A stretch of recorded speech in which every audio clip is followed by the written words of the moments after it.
ब्रह्मा जी भी उन्हीं भगवान श्री कृष्ण को ग्वाल बाल और बछड़ों का अपहरण कर अपनी माया से मोहित करने चले थे, किंतु उनका मोहित करना तो दूर रहा, वे अजन्मा होने पर भी अपनी ही माया से अपने आप ही मोहित हो गए। ब्रह्मा जी समस्त विद्याओं के अधिपति हैं, तथापि भगवान के दिव्य स्वरूप को वे तनिक भी न समझ सके कि यह क्या है। यहाँ तक कि वे भगवान के महिमामय रूपों को देखने में भी असमर्थ हो गए। उनकी आंखें मूंद गई। भगवान श्री कृष्ण ने ब्रह्मा जी के मोह और असमर्थता को जानकर अपनी माया का पर्दा हटा दिया। इससे ब्रह्मा जी को ब्रह्म ज्ञान हुआ। फिर ब्रह्मा जी ने अपने चारों मुकुटों के अग्रभाग से भगवान के चरण कमलों का स्पर्श कर नमस्कार किया और आनंद के आंसुओं की धारा से उन्हें नहला दिया। बहुत देर तक वे भगवान के चरणों में ही पड़े रहे। फिर धीरे धीरे उठे और अपने नेत्रों के आंसू पोंछे। प्रेम और मुक्ति के एकमात्र उद्गम भगवान को देखकर उनका सिर झुक गया। अंजलि बांधकर बड़ी नम्रता और एकाग्रता के साथ गदगद वाणी से वे भगवान की स्तुति करने लगे। प्रभु, एकमात्र आप ही स्तुति करने के योग्य हैं। मैं आपके चरणों में नमस्कार करता हूँ। आपका यह शरीर वर्षाकालीन मेघ के समान श्यामल है। इस पर पीतांबर स्थित बिजली के समान झिलमिल झिलमिल करता हुआ शोभा पाता है। आपके गले में घुंघची की माला, कानों में मकराकृति कुंडल तथा सिर पर मोर पंखों का मुकुट है। इन सबकी कांति से आपके मुख पर अनोखी छटा छिटक रही है। वक्षस्थल पर लटकती हुई वनमाला और नन्ही सी हथेली पर दही भात का कौर, बगल में बेद और सिंगी तथा कमर की फेंट में आपकी पहचान बताने वाली बांसुरी शोभा पा रही है। आपके कमल से सुकोमल परम सुकुमार चरण और यह गोपाल बालक का सुमधुर वेश। मैं और कुछ नहीं जानता, बस मैं तो इन्हीं चरणों पर न्यौछावर हूँ। स्वयं प्रकाश परमात्मन, आपका यह श्री विग्रह भक्त जनों की लालसा अभिलाषा पूर्ण करने वाला है। यह आपकी चिन्मयी इच्छा का मूर्तिमान स्वरूप मुझ पर आपका साक्षात कृपा प्रसाद है। मुझे अनुग्रहित करने के लिए ही आपने इसे प्रकट किया है। कौन कहता है कि यह पंचभूतों की रचना है? प्रभु, यह तो अप्राकृतिक शुद्ध तत्व सत्वमय है। मैं या कोई समाधि लगाकर भी आपके इस सच्चिदानंद श्री विग्रह की महिमा नहीं जान सकता। फिर आत्मानंद अनुभव स्वरूप साक्षात आपकी ही महिमा को तो कोई एकाग्र मन से भी कैसे जान सकता है? प्रभु, जो लोग ज्ञान के लिए प्रयत्न न करके अपने स्थान में ही स्थित रहकर केवल सत्संग करते हैं और आपके प्रेमी संत पुरुषों के द्वारा गाई हुई आपकी लीला कथा का जो उन लोगों के पास रहने से अपने आप सुनने को मिलती है, शरीर, वाणी और मन से विनयावत होकर सेवन करते हैं, यहाँ तक कि उसे अपना ही जीवन बना लेते हैं, उसके बिना जी नहीं सकते। प्रभु, यद्यपि आप पर त्रिलोकी में कोई भी विजय नहीं प्राप्त कर सकता, फिर भी वे आप पर विजय प्राप्त कर लेते हैं। आप उनके प्रेम के अधीन हो जाते हैं। भगवान, आपकी भक्ति सब प्रकार के कल्याण का मूल स्रोत उद्गम है। जो लोग उसे छोड़कर केवल ज्ञान की प्राप्ति के लिए श्रम उठाते हैं और दुख भोगते हैं, उनको बस कलेश ही कलेश हाथ लगता है और कुछ नहीं। जैसे थोथी भूसी कुटने वाले को केवल श्रम ही मिलता है, चावल नहीं। हे अच्युत, हे अनंत, इस लोक में पहले भी बहुत से योगी हो गए। जब उन्हें योगादि के द्वारा आपकी प्राप्ति न हुई, तब उन्होंने अपने लौकिक और वैदिक समस्त आपके चरणों में समर्पित कर दिए। उन समर्पित कर्मों से तथा आपकी लीला कथा से उन्हें आपकी भक्ति प्राप्त हुई। उस भक्ति से ही आपके स्वरूप का ज्ञान प्राप्त करके उन्होंने बड़ी सुगमता से आपके परम पद की प्राप्ति कर ली। हे अनंत, आपके सगुण निर्गुण दोनों स्वरूपों का ज्ञान कठिन होने पर भी निर्गुण स्वरूप की महिमा इंद्रियों का प्रत्याहार करके शुद्ध अंतःकरण से जानी जा सकती है। विशेष आकार के परित्याग पूर्वक आत्माकार अंतःकरण का साक्षात्कार किया जाए। यह आत्मकारता घट पदादि रूप के समान ज्ञेय नहीं है, प्रत्युत आवरण का भंग मात्र है। यह साक्षात्कार यह ब्रह्म है, मैं ब्रह्म को जानता हूँ, इस प्रकार नहीं किंतु स्वयं प्रकाश रूप से ही होता है। परंतु भगवान, जिन समर्थ पुरुषों ने अनेक जन्मों तक परिश्रम करके पृथ्वी का एक एक परमाणु, आकाश के हिमकण, ओस की बूंदे तथा उसमें चमकने वाले नक्षत्र एवं तारों तक को गिन डाला, उनमें भी भला ऐसा कौन हो सकता है जो आपके सगुण स्वरूप के अनंत गुणों को गिन सके। प्रभु, आप केवल संसार के कल्याण के लिए ही अवतीर्ण हुए हैं। सो भगवान, आपकी महिमा का ज्ञान तो बड़ा ही कठिन है। इसीलिए जो पुरुष क्षण क्षण पर बड़ी उत्सुकता से आपकी कृपा का ही भली भांति अनुभव करता रहता है और प्रारब्ध के अनुसार जो कुछ सुख या दुख प्राप्त होता है उसे निर्विकार मन से भोग लेता है, एवं जो प्रेम पूर्वक हृदय गदगद वाणी और पुलकित शरीर से अपने आप को आपके चरणों में समर्पित करता रहता है, इस प्रकार जीवन व्यतीत करने वाला पुरुष ठीक वैसे ही आपके परम पद का अधिकारी हो जाता है जैसे पिता की संपत्ति का पुत्र।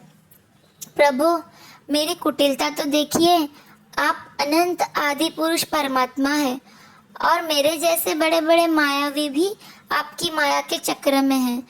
फिर भी मैंने आप पर अपनी माया फैलाकर अपना ऐश्वर्य दिखाना चाहा। प्रभु, मैं आपके सामने ही हूँ क्या? क्या आग के सामने चिंगारी की भी कुछ गिनती हो सकती है? भगवान, मैं रजोगुण से उत्पन्न हुआ हूँ, आपके स्वरूप को मैं ठीक ठीक नहीं जानता। इसी से अपने को आपसे अलग संसार का स्वामी माने बैठा था। मैं अजन्मा जगत करता हूँ, इस मायाकृत मोह के घने अंधकार से मैं अंधा हो रहा था। इसीलिए आप यह समझकर कि यह मेरे ही अधीन है, मेरा भृत्य है, आप इस पर कृपा करनी चाहिए। मेरा अपराध क्षमा कीजिए मेरे स्वामी।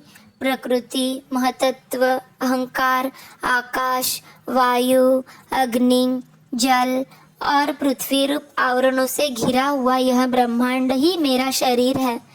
आपके एक एक रोम के छिद्रों में ऐसे ऐसे अगणित ब्रह्मांड उसी प्रकार उड़ते पड़ते रहते हैं जैसे झरोखी की जाली में से आने वाले सूर्य की किरणों में रज के छोटे छोटे परमाणु उड़ते हुए दिखाई पड़ते हैं। कहाँ आपके परिमाण से 3.5 हाथ वाला शरीर अत्यंत शुद्र मैं, और कहाँ आपकी अनंत महिमा। वृत्तियों की पकड़ में न आने वाले परमात्मन, जब बच्चा माता के पेट में रहता है तब अज्ञानवश अपने हाथ पैर पीटता है, परंतु क्या माता उसे अपराध समझती है या उसके लिए वह कोई अपराध नहीं होता है और नहीं है। इन शब्दों से कही जाने वाली कोई भी वस्तु ऐसी है क्या जो आपकी कोख के भीतर न हो? श्रुतियाँ कहती है कि जिस समय तीनों लोग प्रलयकालीन जल में लीन थे, उस समय उस जल में स्थित श्री नारायण के नाभि कमल से ब्रह्मा का जन्म हुआ। उनका यह कहना किसी प्रकार से असत्य नहीं हो सकता। तब आप ही बतलाइए प्रभु, क्या मैं आपका पुत्र नहीं हूँ? प्रभु, आप समस्त जीवों के आत्मा हैं, इसीलिए आप नारायण हैं। आप समस्त जगत के जीवों के अधीश्वर हैं, इसीलिए आप नारायण हैं। आप समस्त लोकों के साक्षी हैं, इसीलिए भी आप नारायण हैं। नर से उत्पन्न होने वाले जल में निवास करने के कारण जिन्हें नारायण कहा जाता है, वे भी आपके एक अंश ही है। वह अंश रूप से दिखना भी सत्य नहीं है, आपकी माया ही है। भगवान, यदि आपका वह विराट स्वरूप सचमुच उस समय जल में ही था, तो मैंने उसी समय उसे क्यों नहीं देखा, जबकि मैं कमल नाल के मार्ग से उसे 100 वर्ष तक जल में ढूंढता रहा। फिर मैंने जब तपस्या की, तब उस समय हृदय में उसका दर्शन कैसे हो गया, और फिर कुछ ही क्षणों में वह पुनः क्यों नहीं दिखा। अंतर्ध्यान हो गया। माया का नाश करने वाले प्रभु, दूर की बात कौन करे, अभी इसी अवतार में आपने इस बाहर दिखने वाले जगत को अपने पेट में दिखला दिया, जिसे देखकर माता यशोदा चकित हो गई थी। इससे यही सिद्ध होता है कि यह संपूर्ण विश्व केवल आपकी माया ही माया है। आपके सहित यह संपूर्ण विश्व जैसा बाहर दिखता है, वैसा ही आपके उदर में भी दिखा। तब क्या यह सब आपकी माया के बिना ही आप में प्रतीत हुआ? अवश्य ही आपकी लीला है। उस दिन की बात जाने दीजिए, आज की ही लीजिए। क्या आज आपने मेरे सामने अपने अतिरिक्त संपूर्ण विश्व को अपनी माया का खेल नहीं दिखलाया है? पहले आप अकेले थे, फिर संपूर्ण ग्वाल बाल, बछड़े और छड़ी छीके भी आप ही हो गए। इसके बाद मैंने देखा कि आपके वे सब रूप चतुर्भुज है, और मेरे सहित सब के सब तत्व उनकी सेवा कर रहे हैं। आपने अलग अलग उतने ही ब्रह्मांडों का रूप भी धारण कर लिया था, परंतु तब आप केवल अपरिमित अद्वितीय ब्रह्म रूप से ही शेष रह गए। जो लोग अज्ञानवश आपके स्वरूप को नहीं जानते, उन्हीं को आप प्रकृति में स्थित जीव के रूप में से प्रतीत होते हैं, और उन पर अपनी माया का पर्दा डालकर सृष्टि के समय मेरे ब्रह्मा रूप से, पालन करते समय विष्णु के रूप से और संहार करते समय रुद्र के रूप में प्रतीत होते हैं।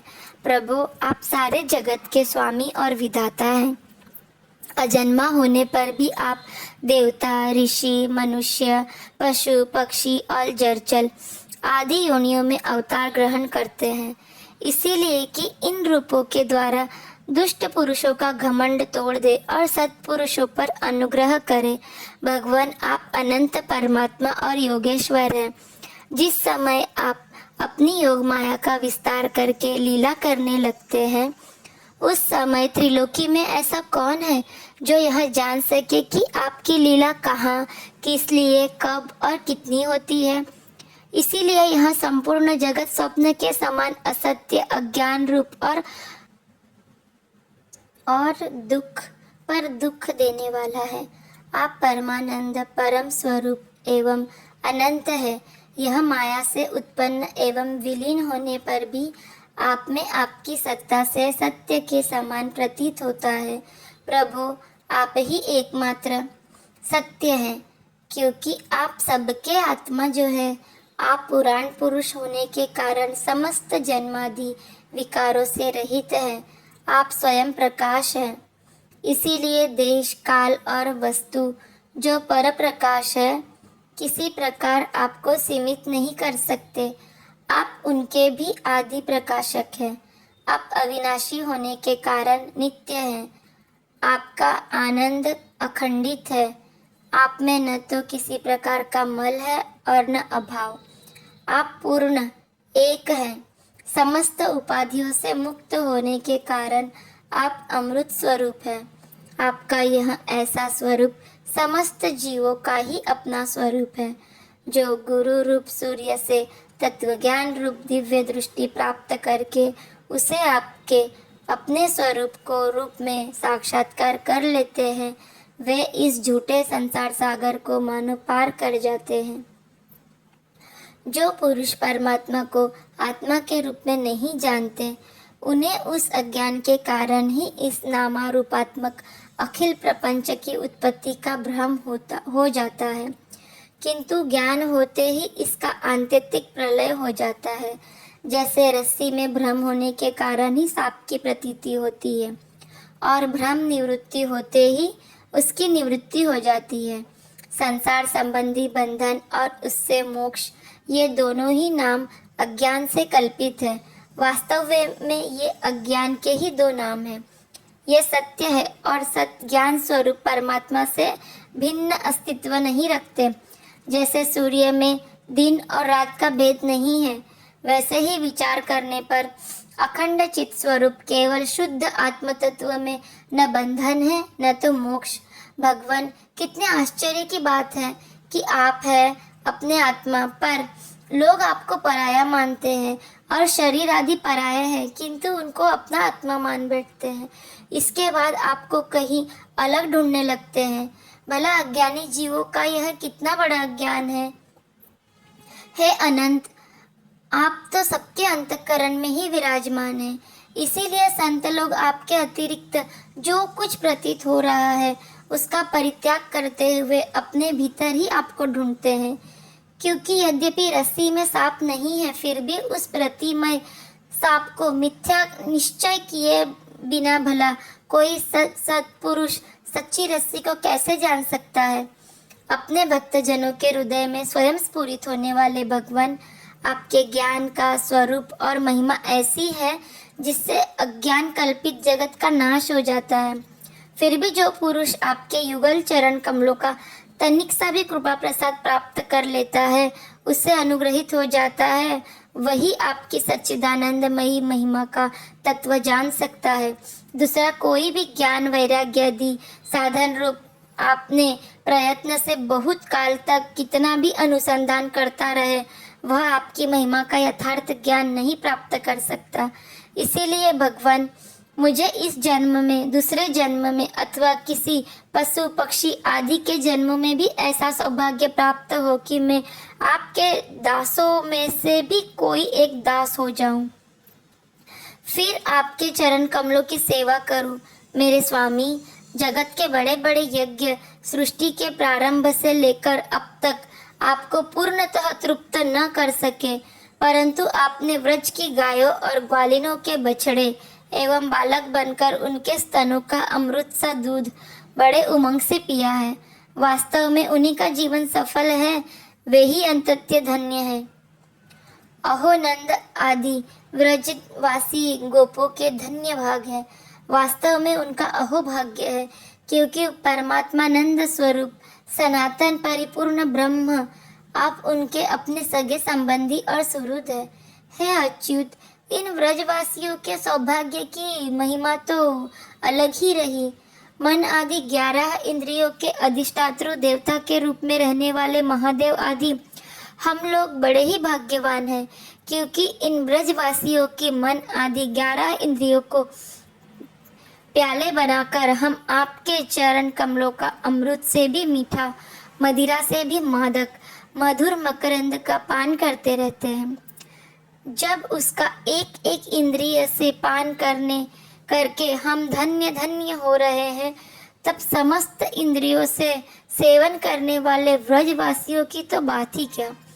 प्रभु, इस व्रज भूमि के किसी वन में और विशेषकर गोकुल में किसी भी योनि में जन्म हो जाए, यही हमारे लिए बड़े सौभाग्य की बात होगी, क्योंकि यहाँ जन्म हो जाने पर आपके किसी न किसी प्रेमी के चरणों की धूली अपने ऊपर पड़ ही जाएगी। प्रभु, आपके प्रेमी ब्रजवासियों का संपूर्ण जीवन आपका ही जीवन है। आप ही उनके जीवन के एकमात्र सर्वस्व है।